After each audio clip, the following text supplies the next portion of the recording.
ঘূর্ণিঝড় রিমালে ক্ষতিগ্রস্ত পরিবারগুলোর মাঝে নেই ঈদ আনন্দ। ধসে পড়া ঘরবাড়ি মেরামতে খরচ হয়ে গেছে টাকা, চলতে হচ্ছে ধার দেনা করে। তাই সরকারি বেসরকারি সহায়তার আশায় দিন কাটছে তাদের। নোয়াখালীর দ্বীপ উপজেলা হাতিয়ার চানন্দি ইউনিয়নের নলের চরে ঘূর্ণিঝড় রিমালের তাণ্ডবের পর নদী ভাঙনে বিলীন হয়ে গেছে অনেক বসতবাড়ি। একই অবস্থা ডালচর, চরগাছিয়া, বয়ারচর, নিঝুম দ্বীপের বাসিন্দাদের। এখন নতুন করে ঘর মেরামতের কাজ করছেন কেউ কেউ, আবার অনেকে নদী ভাঙনের হাত থেকে বাঁচতে অন্য জায়গায় সরিয়ে নিচ্ছেন ঘরবাড়ি। ঘূর্ণিঝড় রিমালের কারণে যে ঘরবাড়িগুলো ফুরে গেছে, আমাদের এগুলো এখনো সংস্কার করার মতো কোনো মানুষ হয় নাই। আমরা এই বন্যাতে আমরা আবার এই যেসব কোনো ক্ষয়ক্ষতি কিছু পাই নাই, যে আমার লোকজন খুব অসহায়, কেউ বাজার ঘর করে থাকে, কেউ টঙ্গি থাকে। তাই ঈদ আনন্দ নেই কারো, সবাই তাকিয়ে আছেন সরকারি বেসরকারি সহায়তার দিকে।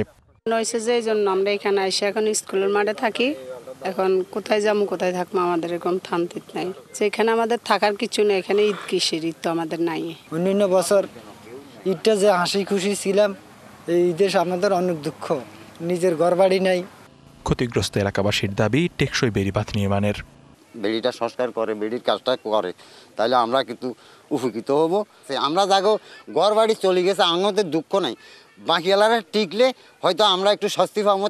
ত্রাণ ও পুনর্বাসন অফিসের তথ্য মতে ঘূর্ণিঝড় রিমালের প্রভাবে জেলার ৩,৩৭৬টি ঘরবাড়ি বিধ্বস্ত হয়েছে। DBC news desk.